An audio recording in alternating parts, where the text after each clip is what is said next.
Karena begini, kalau saya melihat rata-rata pejabat menganggap korupsi itu soal apa ya, kayak judi ya, gambling ya, untungan rugi.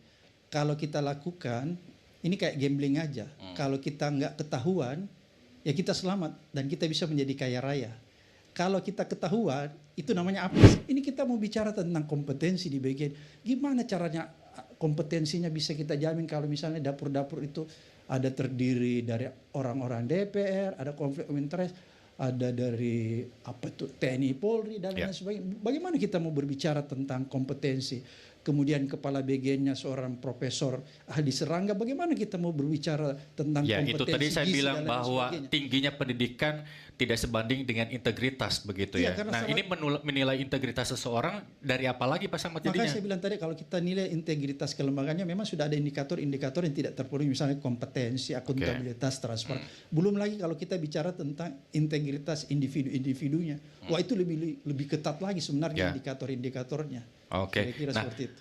kenapa pejabat hari ini lebih berani korupsi? Kalau Noel kemarin bilang kalau gitu gua korupsi lebih banyak aja lagi gitu kan. Ya. Kemarin dia bilang gitu. Terus kurang dekat apa coba Dadan dengan presiden begitu ya.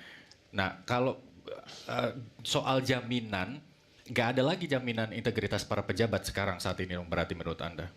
Iya, karena begini, kalau saya melihat rata-rata pejabat menganggap korupsi itu soal apa ya, kayak judi ya, gambling ya, untungan rugi.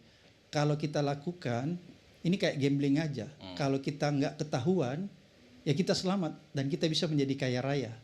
Kalau kita ketahuan, itu namanya apes. Kira-kira seperti itu. Jadi kalau kita mau jujur, hampir di semua lembaga-lembaga kementerian maupun lembaga, kalau kita mau teliti secara dalam, maka sebenarnya praktek-praktek korupsi itu terjadi. Walaupun itu nggak muncul ke permukaan, paling tidak ada fraud di dalamnya. Dan ini yang menjadi perhatian sebenarnya, karena kalau pertanyaannya kenapa orang semakin berani korupsi, ya mungkin ada pengaruh dari sistem hukum kita juga, tidak menimbulkan deteran efek. Kenapa tidak menimbulkan deteran efek? Coba lihat putusan-putusan pengadilan itu.